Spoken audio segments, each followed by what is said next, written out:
They printed it in gold foil. Low-educated fake dad. Not even lowercase. Bold. Centered. My place card at the father of the groom table.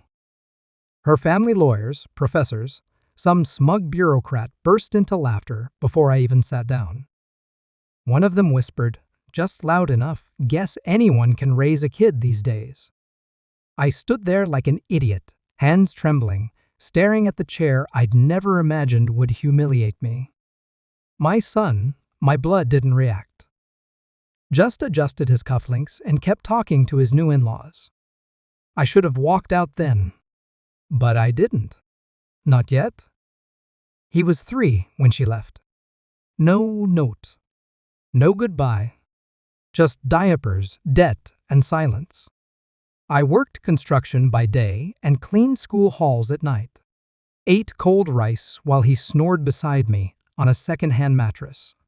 I never made it past grade 10, but I taught him discipline, grit, and how to face people with your chin level never up, never down. When he graduated with honors, I sat at the back of the auditorium. Didn't want to embarrass him. He never said that, but I knew. Still, I clapped louder than anyone. The signs were quiet. He stopped calling me Dad. Switched to Pops, then just hey. Said things like, you wouldn't get it whenever I asked about his work. I nodded and smiled, thinking maybe that's what growing up meant. Then one day I brought lunch to his office, homemade stir-fry, still warm. Receptionist looked confused. Said I wasn't on the approved visitor list. I heard laughter from the conference room. Her laughter. The bride. The one who always looked at me like I was something sticky on her shoe. He never mentioned the lunch. Neither did I.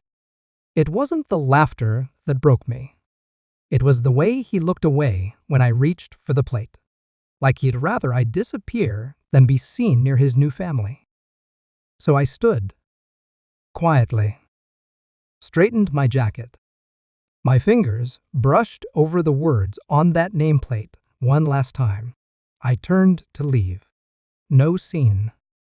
No tears. But then he stood up.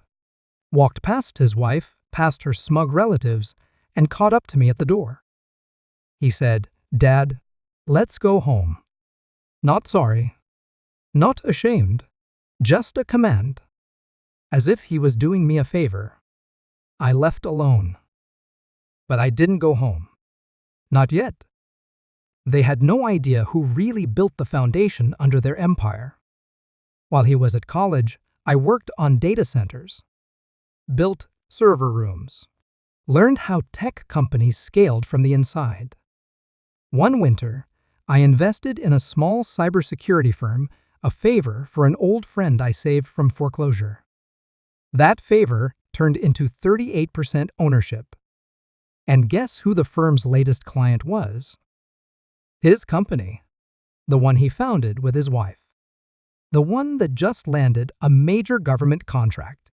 The one already under quiet federal scrutiny for irregularities in data handling. I didn't need to hack anything. I just needed to allow. Discovery. It started with an audit.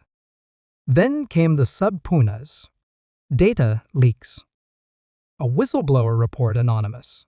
Thorough, damning. Every shady shortcut his wife pushed. Every manipulated algorithm used to inflate engagement metrics, they all surfaced. Her father tried to pull strings. I watched from the gallery as he bluffed through a Senate hearing, face pale, sweat glistening. The company's valuation plummeted in 3 days. He called me once. I didn't answer. I did, however, call the cybersecurity firm. Told them to terminate the contract publicly. Then leak why.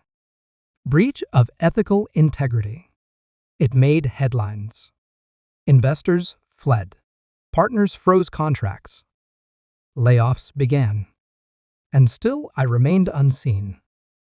3 weeks later, he came to my house. Not the condo I bought for him. Not the apartment I paid rent on while he interned. My house. The old one. The one with cracked walls and warm rice on the table. He stood at the gate like a boy again. No suit, no watch, just a hollow look. "I didn't know," he said. "They made the card without telling me." I looked at him. "You let them laugh." He nodded. "No excuse." I stepped aside. Let him in.